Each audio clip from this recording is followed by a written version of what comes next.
Maratha आरक्षणाबद्दल G.R.. निघाला याबाबत काहीही संभ्रम असेल तर त्यावर मुख्यमंत्री देवेंद्र फडणवीस यांनी भूमिका स्पष्ट केली आहे। कुठल्याही समाजावर अन्याय होऊ नये ही राज्य शासनाची भूमिका आहे।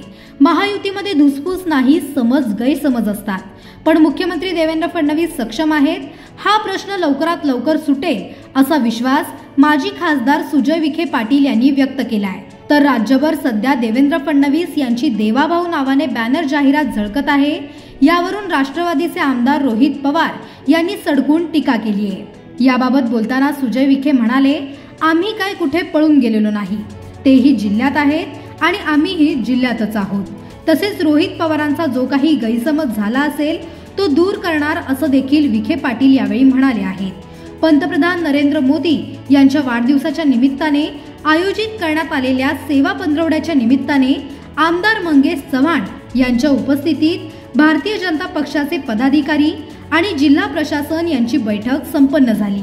तसेच जिल्ह्यातील कार्यकर्त्यांच्या उपस्थितीत बैठक घेऊन आमदार मंगेश चव्हाण यांनी विविध योजनांची माहिती समाजातील शेवटच्या माणसाला देण्यासाठी सर्व विभागांनी या उपक्रमात सहभागी होण्याचे आवाहन केले।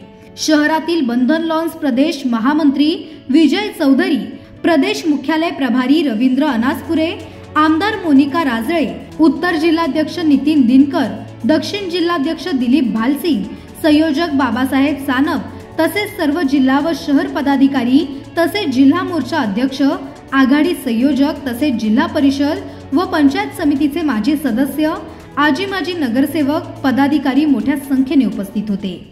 नाही, आता विषय असा आहे की त्यांनी काय आरोप केले मला माहिती नाही, मी ती माहिती घेतो आणि जे काय असेल उत्तर आम्ही देऊ। काय आम्ही कुठे पळून गेलेलो नाहीये, ते जिल्ह्यातच आहेत आणि आम्ही जिल्ह्यातच आहोत। मी बोर्ड आता पाहिलाय माननीय मुख्यमंत्री महोदयांचा, आता या संदर्भात पूर्ण माहिती मिळाल्यानंतर त्याच्यावर बोलणं योग्य राहील।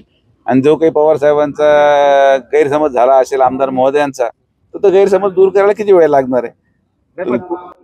वारंवार आरोप करणार जाऊ द्या, चालत राहते। आता त्यांना काहीतरी तर बोलावं लागेल, असं काय करता तुम्ही? त्यांना बोलू द्यायचे, बोलायचं ते, त्यांचा गैरसमज दूर करून टाकू। याच्या पलीकडे काय बोलणार आता? ठीक आहे, आता काय आहे की शेवटी तो जी.आर. जो निघालाय त्याच्या बाबतीत काही संभ्रम असेल, गैरसमज असतील तर माननीय मुख्यमंत्री महोदयांनी तो विषय स्पष्ट केलेला आहे।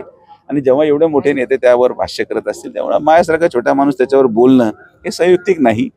सगळेजण एक आहेत, कुठल्याही समाजाला अन्याय होऊ नये ही भूमिका राज्य शासनाची आहे। राज्य शासन ती योग्य रीतीने पार पाडतील। धुसफूस कुठलीच नाही, समज गैरसमज असतात, पण माननीय मुख्यमंत्री महोदय सक्षम आहेत।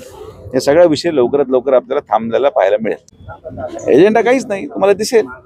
निकाल लागल्यावर बोलणं योग्य राहतं। अगोदरच मी काय व्हायचो, अगोदर मी स्वभाव काय बदललाय, मी अगोदर सगळं बोलायचो।